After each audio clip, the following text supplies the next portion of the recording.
Brown here. As you can see, the background's changed. I'm back up at my house in Riverton. This is where Craig Touillet lives here in my guest house. Practice is here on Thursday nights. We get 30, 40 guys here. So I've got a lot more people here to train with, unlike my southern property where I basically train by myself as far as gym stuff is going. But I put a text out there, a message, and I said the student becomes the master, because Luke Poulter, he came down here. He lives up in the Rapid City or South Dakota area, and so he drives 8.5 hours because he wants to learn finer points about how to deal with a low hand top roll. And so he comes down, and like I said, Craig's here, so me and Craig were going over the finer points, and so I'm playing the version of the guy who's doing the low hand top roll while he is holding on to me, and we are telling him what to do. And I very rarely do a low hand top roll anymore, which is basically your knuckles are dropped, kind of facing your opponent, and then you're either coming up and back, or you're going over top, or you're wrist curling and going over top your opponent.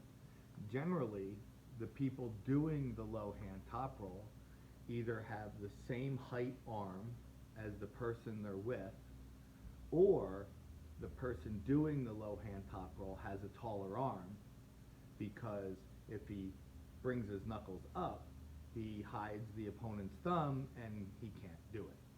So, what to do about a person with a low hand top roll? Now, what I discovered is not how to deal with a low hand top roll. I mean, I know how to deal with a low hand top roll. I discovered something else that I'm keeping secret to myself until after this tournament in Hawthorne, because I have a feeling I'm going to have to do this.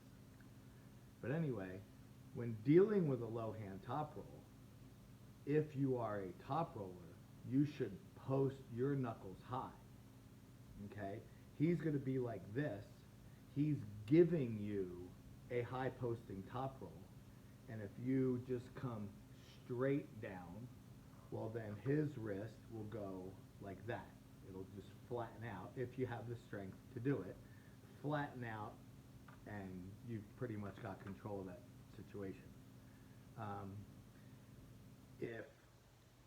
And it's so rare that the person low hand top rolling is a shorter arm than you, because if he's low hand top rolling and he has a shorter arm than you, he's either going to be easy to top roll or easy to force a hook. One of the two. Now, most people who low hand top roll do it because their hand is strong enough to contain your back pressure. Okay? So that's why a lot of people have problems top rolling against a low hand top roller if their hand is strong enough, because that's my puppy. As you start to apply that back pressure, his hand doesn't open. Row. Sorry about that. So that's why people are like, what do I do? What do I do?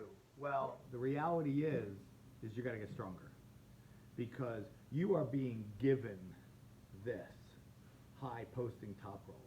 And if you still can't crack their wrist, it's time to get stronger. If you still can't get them to turn like this, it's time to get stronger. Okay? Another reason people low hand top roll is because they're afraid of their opponent hooking them. They drop their wrist, which puts their opponent's pinky here, and they can pull up against that pinky and stop the hook. So a lot of times the reason they're doing that is they're afraid of your hook. So stand up tall, and when they say the go, and I'd even maybe back your elbow up a little bit, and when they say the go, shoot forward and towards them to sink the hook. Now, they've got their hand dumped down like this, so it is harder to sink that hook.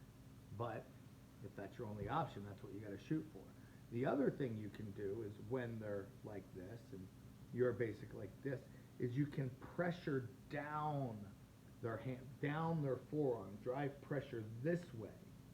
Because if you down pressure their arm this way, it tends to drive a person's pronator, okay, and it supinates their pronator. So a lot of times you can down pressure and get this low hand top roller to end up going like this if you're trying to force a hook. So they're basically what you do with a low hand top roller.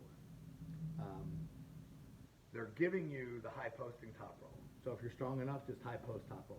If your hand isn't strong enough, maybe you want to hook them, you can down pressure and force it in. As far as what I've discovered, hopefully you're going to see it this weekend at Hawthorne, and I'm going to be a very happy guy. Any questions? Leave them in the comments.